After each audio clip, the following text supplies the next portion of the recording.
Chapter 10. I spent the following day roaming through the valley.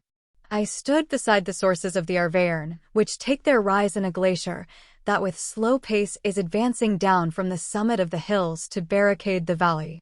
The abrupt sides of vast mountains were before me, the icy wall of the glacier overhung me, a few shattered pines were scattered around, and the solemn silence of this glorious presence chamber of imperial nature was broken only by the brawling waves or the fall of some vast fragment. The thunder sound of the avalanche or the cracking reverberated along the mountains of the accumulated ice, which, through the silent working of immutable laws, was ever and anon rent and torn, as if it had been but a plaything in their hands. These sublime and magnificent scenes afforded me the greatest consolation that I was capable of receiving.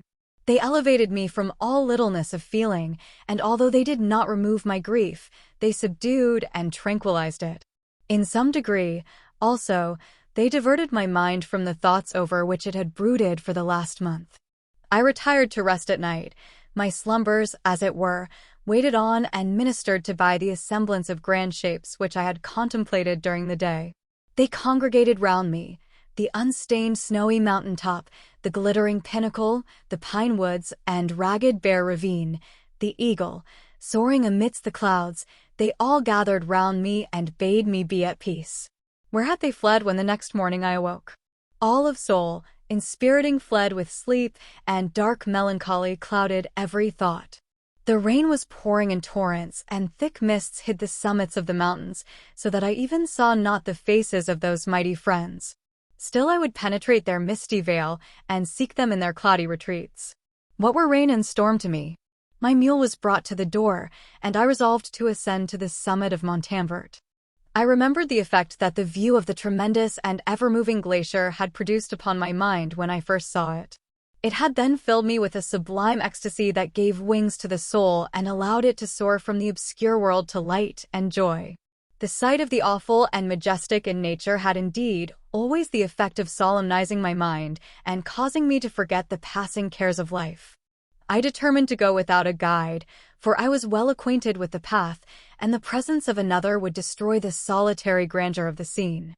The ascent is precipitous, but the path is cut into continual and short windings, which enable you to surmount the perpendicularity of the mountain.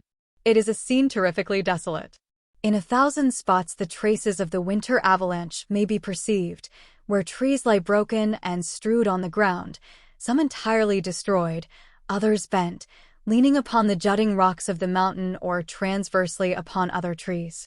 The path, as you ascend nigher, is intersected by ravines of snow, down which stones continually roll from above. One of them is particularly dangerous, as the slightest sound, such as even speaking in a loud voice, produces a concussion of air sufficient to draw destruction upon the head of the speaker. The pines are not tall or luxuriant, but they are somber and add an air of severity to the scene. I looked on the valley beneath. Vast mists were rising from the rivers which ran through it and curling in thick wreaths around the opposite mountains, whose summits were hid in the uniform clouds, while rain poured from the dark sky and added to the melancholy impression I received from the objects around me. Alas! Why does man boast of sensibilities superior to those apparent in the brute? It only renders them more necessary beings. If our impulses were confined to hunger, thirst, and desire, we might be nearly free. But now we are moved by every wind that blows and a chance word or scene that word may convey to us. We rest. A dream has power to poison sleep. We rise. One wandering thought pollutes the day. We feel, conceive, or reason, laugh or weep, embrace fond woe, or cast our cares away. It is the same, for, be it joy or sorrow, the path of its departure still is free. Man's yesterday may ne'er be like his morrow. Naught may endure but mutability. It was nearly noon when I arrived at the top of the ascent. For some time I sat upon the rock that overlooks the sea of ice. A mist covered both that and the surrounding mountains. Presently a breeze dissipated the cloud, and I descended upon the glacier. The surface is very uneven, rising like the waves of a troubled sea, descending low and interspersed by rifts that sink deep. The field of ice is almost a league in width, but I spent nearly 2 hours in crossing it. The opposite mountain is a bare perpendicular rock. From the side where I now stood, Montanvert was exactly opposite, at the distance of a league, and above it rose Mont Blanc, in awful majesty. I remained in a recess of the rock, gazing on this wonderful and stupendous scene. The sea, or rather the vast river of ice, wound among its dependent mountains, whose aerial summits hung over its recesses. Their icy and glittering peaks shone in the sunlight over the clouds. My heart, which was before sorrowful, now swelled with something like joy. I exclaimed, "Wandering spirits, if indeed ye wander, and do not rest in your narrow beds, allow me this faint happiness, or take me, as your companion, away from the joys of life." As I said this, I suddenly beheld the figure of a man, at some distance, advancing towards me with superhuman speed. He bounded over the crevices in the ice, among which I had walked with caution. His stature, also, as he approached, seemed to exceed that of man. I was troubled. A mist came over my eyes, and I felt a faintness seize me, but I was quickly restored by the cold gale of the mountains. I perceived, as the shape came nearer, sight tremendous and abhorred, that it was the wretch whom I had created. I trembled with rage and horror, resolving to wait his approach and then close with him in mortal combat. He approached. His countenance bespoke bitter anguish, combined with disdain and malignity, while its unearthly ugliness rendered it almost too horrible for human eyes. But I scarcely observed this. Rage and hatred had at first deprived me of utterance, and I recovered only to overwhelm him with words expressive of furious detestation and contempt. "Devil," I exclaimed, "do you dare approach me? And do not you fear the fierce vengeance of my arm wreaked on your miserable head? Begone, vile insect. Or rather, stay, that I may trample you to dust. And, oh, that I could, with the extinction of your miserable existence, restore those victims whom you have so diabolically murdered." "I expected this reception," said the demon. "All men hate the wretched. How, then, must I be hated, who am miserable beyond all living things? Yet you, my creator, detest and spurn me, thy creature, to whom thou art bound by ties only dissoluble by the annihilation of one of us. You purpose to kill me. How do you sport thus with life? Do your duty towards me, and I will do mine towards you and the rest of mankind.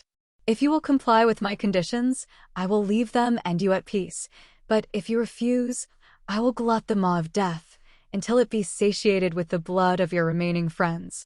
Abhorred monster, fiend that thou art, the tortures of hell are too mild a vengeance for thy crimes.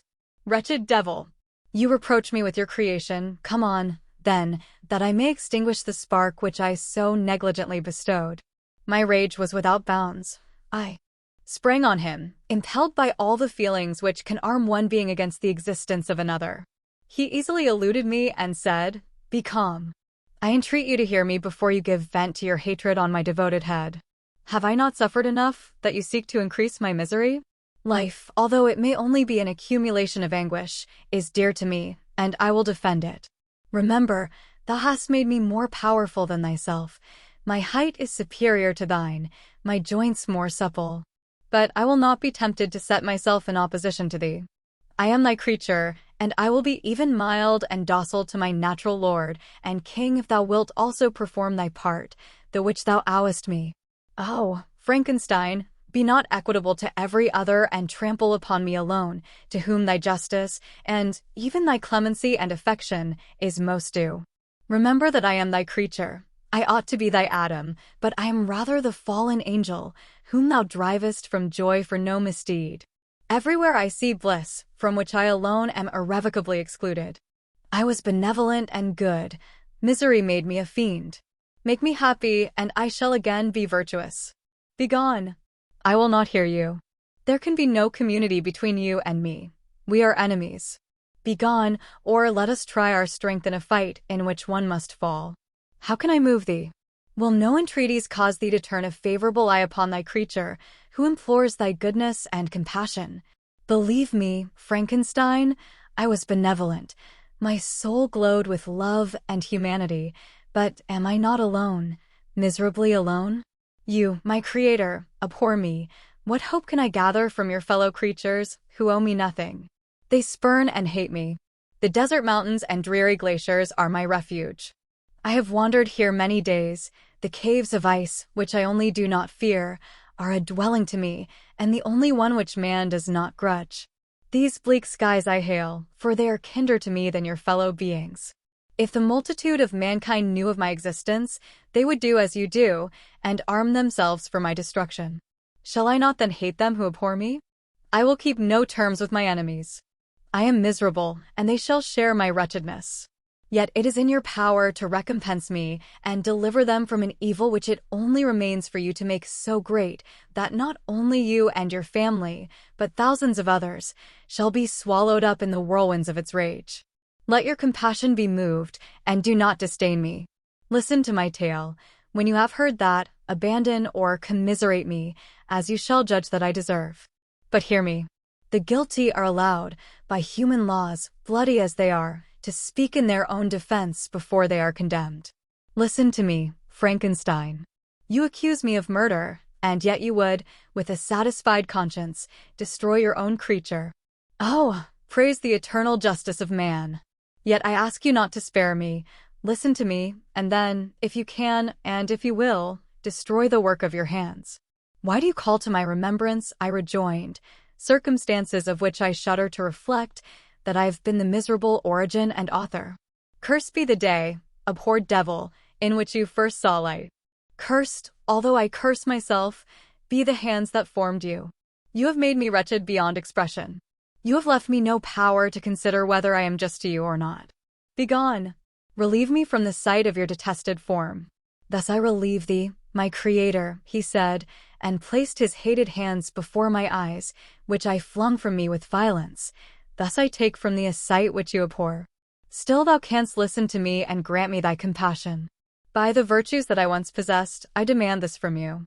Hear my tale. It is long and strange, and the temperature of this place is not fitting to your fine sensations. Come to the hut upon the mountain. The sun is yet high in the heavens, before it descends to hide itself behind your snowy precipices and illuminate another world. You will have heard my story and can decide. On you it rests, whether I quit forever the neighborhood of man and lead a harmless life, or become the scourge of your fellow creatures and the author of your own speedy ruin. As he said this, he led the way across the ice. I followed. My heart was full, and I did not answer him, but as I proceeded, I weighed the various arguments that he had used and determined at least to listen to his tale. I was partly urged by curiosity, and compassion confirmed my resolution. I had hitherto supposed him to be the murderer of my brother, and I eagerly sought a confirmation or denial of this opinion. For the first time, also, I felt what the duties of a creator towards his creature were, and that I ought to render him happy before I complained of his wickedness. These motives urged me to comply with his demand. We crossed the ice, therefore, and ascended the opposite rock. The air was cold, and the rain again began to descend. We entered the hut, the fiend with an air of exultation, I with a heavy heart and depressed spirits. But I consented to listen, and seating myself by the fire which my odious companion had lighted, he thus began his tale.